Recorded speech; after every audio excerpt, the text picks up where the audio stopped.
कौशल्या देवी के 4 बेटों की शादी पहले ही हो चुकी थी। उन सबके 2-2 बेटे थे। 5वें बेटे रवि की लव मैरिज थी, जो 2 महीने पहले ही शिखा के साथ हुई थी। कौशल्या देवी लव मैरिज के सख्त खिलाफ थी, पर चारों बहू बेटों ने समझाया तो वो रवि की शादी के लिए तैयार हो गई। वैसे भी कौशल्या देवी ने पति के देहांत के बाद अपने बच्चों को बड़े लाड प्यार से पाल पोस कर बड़ा किया था, और रवि सब भाइयों में छोटा था, इसलिए सबका लाड प्यार उसे मिला और शिखा घर की बहू बनकर आ गई। कौशल्या देवी के घर में कई सालों से केवल लड़के ही पैदा होते आए थे, इसलिए चारों बहुओं को बेटी की बड़ी आस रहती थी। कभी कभी कितना मन करता है हम चारों बहुओं में से किसी एक के घर एक बेटी पैदा होती तो हम बहुओं को बेटी मिल जाती। हाँ भाभी, मैं जब बिट्टू और प्रांशु के कपड़े लेने बाजार जाती हूँ, वहां सुंदर सुंदर गर्ल्स की फ्रॉक देखकर मन ललचा जाता है कि काश हमारे घर में भी बेटी होती। चलो कोई नहीं, हम चारों के 2-2 बेटे हो गए, हमारी तो फैमिली पूरी हो गई। अब अगर शिखा की बेटी पैदा हुई तो हम 5 से ढेर सारा लाड प्यार देंगे। क्या हुआ शिखा, तुम किस सोच में पड़ गई? अब वो मैं कुछ नहीं भाभी, आप सब बातें करो, मैं सबके लिए चाय बनाकर लाती हूँ। शिखा रसोई में जाकर रोने लगती है। तभी रवि भी आ जाता है। शिखा, तुम दोबारा रोने लगी? मैंने तुम्हें कहा है ना, सही वक्त आने दो, सब ठीक हो जाएगा। पर रवि, मुझसे ये दुख अब और नहीं सहा जाता। ऐसा क्या दुख था जिसकी वजह सिर्फ रवि और शिखा ही जानते थे? ये तो आने वाला वक्त ही बता सकता था। धीरे धीरे समय बीता और शिखा गर्भवती हुई। शिखा का 7वां महीना चल रहा था। कौशल्या देवी और शिखा की जेठानियां भी छोटी बहू की गोद भराई की रस्म की तैयारियों में लगी हुई थी। अचानक सीढ़ियां उतरते हुए शिखा का पैर फिसल गया और उसे अस्पताल ले जाया गया, पर डॉक्टर बच्चे को नहीं बचा पाए। साथ ही साथ डॉक्टर ने कहा कि शिखा अब दोबारा कभी मां नहीं बन सकती। ये सुनकर सब लोग बहुत दुखी हुए। चारों बहुओं के नसीब में भगवान ने बेटों का सुख लिख दिया, पर छोटी बहू के साथ ये कैसी अनहोनी घट गई प्रभु। अब मेरे रवि को औलाद का सुख कभी नसीब नहीं होगा। कौशल्या देवी की बात शिखा सुन लेती है और वो कमरे में जाकर रवि से कहती है, रवि, औलाद के होते हुए मैं बे औलाद कैसे रह सकती हूँ? पिंकी मेरी अपनी बेटी है, मेरा अपना खून। प्लीज मुझे उसे अपने पास लाने दो। मैं अब और उसकी पहचान सबसे नहीं छुपा सकती। मेरी बच्ची मेरे बिना रहती है, माँ भी अब उसको नहीं संभाल सकती। मैं कब तक अपनी बच्ची से छुप छुप कर मिलती रहूंगी? तुम जानते हो मेरी किस्मत में अब माँ बनना नहीं लिखा। मैंने सोचा था मैं सही वक्त देखकर सबको सच बता दूंगी और अपनी बेटी को ले आऊंगी, पर मेरे साथ इतना बड़ा हादसा हो गया। मैं एक बच्चा खो चुकी हूं, पर अब अपनी बच्ची नहीं खो सकती। शिखा भी रवि से ये बात कही रही थी कि उसकी बड़ी जेठानी सब बातें सुन लेती है। तुम्हारी बेटी? ये सब मैं क्या सुन रही हूँ शिखा, ये कैसा राज है? हाँ भाभी, मैंने आप सबसे और माँ से ये राज छुपाया। आज हमारी बेटी 3 साल की है। भाभी, आपको याद होगा, मेरा एक जिगरी दोस्त दीपक मेरे साथ ही कॉलेज में पढ़ता था। शिखा और दीपक एक दूसरे से बहुत प्यार करते थे। मैं शिखा को पहले से ही पसंद करता था, पर वो मेरे जिगरी दोस्त दीपक को चाहती थी, इसलिए मैंने कभी उससे इस बारे में नहीं कहा। और फिर दीपक और शिखा ने मंदिर में छिपकर शादी कर ली। मैं इस बात को जानता था, पर एक दिन दीपक कार एक्सीडेंट में मारा गया। शिखा मेरे पास आई और उसने सारी सच्चाई मुझे बताई। रवि, मैं मां बनने वाली हूँ। मैं अबॉर्शन भी नहीं करवा सकती क्योंकि मैं और दीपक चाहते थे कि हम इस बच्चे को दुनिया में लाएं। मैं नहीं चाहती कि दीपक की निशानी को मैं मार दूं। मेरी मदद करो रवि, मुझे कुछ समझ नहीं आ रहा। तुम चिंता मत करो शिखा, तुम्हारा बच्चा, मेरे जिगरी दोस्त दीपक का ये बच्चा इस दुनिया में जरूर आएगा। और फिर कुछ महीनों बाद शिखा ने एक बेटी को जन्म दिया। मैंने शिखा को अपनी पत्नी के रूप में स्वीकार किया, क्योंकि मेरे पास कोई और रास्ता नहीं था। मैं सही वक्त आने का इंतजार कर रहा था, पर हमें नहीं पता था कि हमारी किस्मत में इतना बड़ा दुख आ जाएगा कि ये बात हमें इन हालातों में बतानी पड़ेगी। हमारी पिंकी अपनी नानी के घर पर है। भाभी, मैं और शिखा चाहते हैं कि पिंकी इस घर में आ जाए, अपने घर में। तू चिंता मत कर रवि, पिंकी की एक मां नहीं बल्कि 5 मां होंगी। हम अपनी बेटी अपनी लक्ष्मी का स्वागत खूब धूमधाम से करेंगे। सब लोग खुश थे। शिखा की चारों जेठानियां पिंकी को देखकर बहुत खुश थीं। वो सब पिंकी को ऐसे प्यार करने लगी मानो ना जाने वो पिंकी को कब से जानती हूं।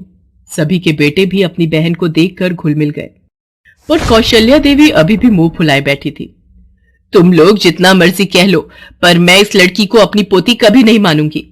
तुम चिंता मत करो शिखा, हम पांचों मिलकर अपनी बेटी पिंकी को बहुत प्यार देंगे। धीरे धीरे समय बीता और पिंकी भी अपने भाइयों के साथ बड़ी हो गई। पिंकी के सभी भाई नौकरी पर लग गए थे। पिंकी घर में अकेली बेटी थी, इसलिए सब उसे बहुत लाड प्यार करते थे। पिंकी एक सफल डॉक्टर बन गई थी। आज आशीर्वाद देने के लिए उसकी 5 माएं सामने खड़ी थी। मैं कितनी खुशकिस्मत हूं, मेरे साथ 5 माओं का आशीर्वाद है। पर दादी माँ, कहते कहते पिंकी की आंखों में आंसू आ जाते हैं। उसकी 5 माँ उसे गले लगा लेती हैं और दही शक्कर खिलाकर उसे भेजती हैं। धीरे धीरे पिंकी शहर की एक प्रसिद्ध हार्ट सर्जन बन जाती है।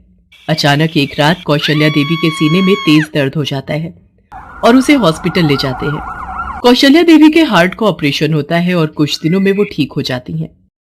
सभी बहुएं अपनी सास के पास बैठी थी। मेहमान देखने आ जा रहे थे। कौशल्या देवी के बेटे और पोते भी वहीं थे। तभी वो बोली, मेरे परिवार में एक अधूरापन है। मेरी पोती कहाँ है? बाकी सब दिखाई दे रहे हैं, पर मेरी पोती, मेरी पिंकी कहाँ है? पिंकी, बेटा मेरे पास आ। अपनी सास को पिंकी को पुकारते देख 5 बहुएं रो पड़ती हैं। सबकी आंखों में खुशी के आंसू आ जाते हैं। पिंकी कमरे में आती है और अपनी दादी माँ के गले लग जाती है। दादी माँ, अब कैसी तबीयत है? मेरी पोती डॉक्टर है। मैं जानती हूं मेरे दिल का ऑपरेशन तूने ही किया है, फिर मुझे कैसे कुछ हो सकता था। तेरे इलाज से मैं बिल्कुल हट्टी कट्टी हो गई मेरी बच्ची। और फिर उस दिन के बाद सबकी लाडली पिंकी कौशल्या देवी की भी लाडली बन गई।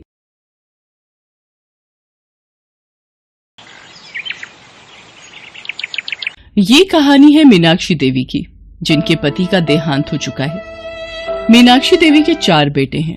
चारों की शादी हो चुकी है। अब 4 बहुओं वाला घर हो और सन्नाटा रहे, ऐसा भला कभी हो सकता है? मैं सुबह का नाश्ता बनाकर गैस साफ करके गई थी। अभी आई तो देखा गैस तो छोड़ो, पूरी स्लैब पर चाय बिखरी पड़ी है।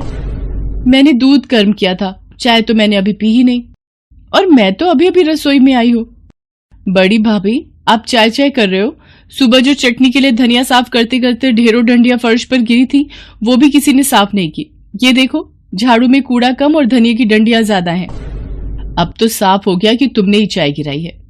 अगर जरा सी चाय गिर भी गई तो कपड़े से पोंछ देनी थी, बेकार में इतना शोर मचाया। अब मैंने तो नहीं बोला कि इन्होंने कूड़ा फैलाया। अब कल पूनम ने केक बनाया था, ढेरों बर्तन गंदे कर दिए। कितना झूठ बोल रही हो सीमा, मैंने बर्तन धो दिए थे। अच्छा, तभी मैं कहूं माइक्रोवेव इतना गंदा कैसे हो गया। बताओ, मेरे दहेज का माइक्रोवेव तुम सब इस्तेमाल करती हो, कम से कम साफ तो कर दिया करो। अब बात छिड़ी गई है तो मैं भी पीछे क्यों रहूं? ये डबल डोर फ्रिज दहेज में मैं लाई थी, और देखो मैं साफ कर दूं तो गनीमत, वरना कोई एक सूखा कपड़ा भी इस पर नहीं फेरता, चाहे कितनी मिट्टी खाए। अच्छा, जिस जूसर में जूस बनाकर पिया जाता है वो मेरे दहेज का है। जार में देखो जूस बना बनाकर कितने निशान पड़ गए हैं। तुम तीनों इतनी देर से बोले जा रही हो। ये 4 चूल्हे वाला गैस मैंने पैसे जोड़कर खरीदा था। कोमल ने आते ही इसका एक चूल्हा खराब कर दिया, आज तक ठीक नहीं हुआ। चारों बहुओं ने आपस में लड़ना शुरू कर दिया और उनका शोर मीनाक्षी देवी के कमरे तक पहुंच गया। वो गुस्से में उठकर रसोई में आती है। अरे क्या हो गया? तुम सबने पूरे घर को सिर पर उठा रखा है। इतनी लड़ाई, इतना कलेश, जब देखो तुम चारों आपस में लड़ती रहती हो। पड़ोसियों तक आवाज पहुंची तो बातें बनाएंगे, सब मुझे ही बोलेंगे कि मीनाक्षी देवी, आपकी बहुओं की लड़ाई का शोर मोहल्ले में पहुंचता है। कितनी बार कहा है आपस में मत झगड़ा करो, चलो चारों अपना अपना काम करो। मैं तो अब चने की दाल ही बनाऊंगी, देखती हूँ मूंग की दाल कैसे बनती है। ठीक है, तो फिर मैं अपने लिए पनीर की भुर्जी बना लूंगी। अरे वाह, ऐसे कैसे? वो पनीर तुम्हारे भैया से रात के लिए मंगवाया है, वो दुकान जाते हुए दे गए थे। रात को पालक पनीर की सब्जी बनानी है, उसमें वो पनीर डालेगा। बस भी करो, अब पनीर पर युद्ध छेड़ दोगी क्या? मैं मंदिर जा रही हूँ, रास्ते में और पनीर खरीदती लाऊंगी। अभी जिसको उस पनीर से जो बनाना है बना ले, कम से कम लड़ाई तो नहीं करोगी। चारों बहुओं की लड़ाई देखकर मीनाक्षी देवी घबरा गई थी। बात अभी रसोई की लड़ाई तक थी, अगर मोहल्ले में पहुंचती तो बदनामी होने का खतरा था।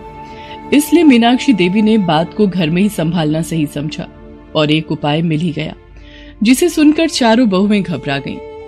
मीनाक्षी देवी ने फैसला लिया कि अब वो चारों बहुओं की रसोई अलग कर देंगे।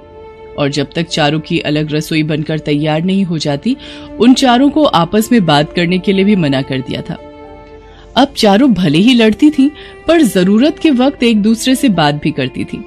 अब तो कोई बात भी करना चाहे तो सास के खौफ से घबरा जाए, ये हालत हो चुकी थी। देखिए भैया, मुझे ऊपरी मंजिल पर 2 रसोई और 1 रसोई सामने आंगन में बनवानी है, और बड़ी बहू तुम इसी रसोई को संभालोगी। और मैंने भी सोच लिया है, तुम चारों की रसोई अलग करके मैं अपने लिए एक छोटा चूल्हा खरीद लूंगी और उसे अपने कमरे में रख लूंगी।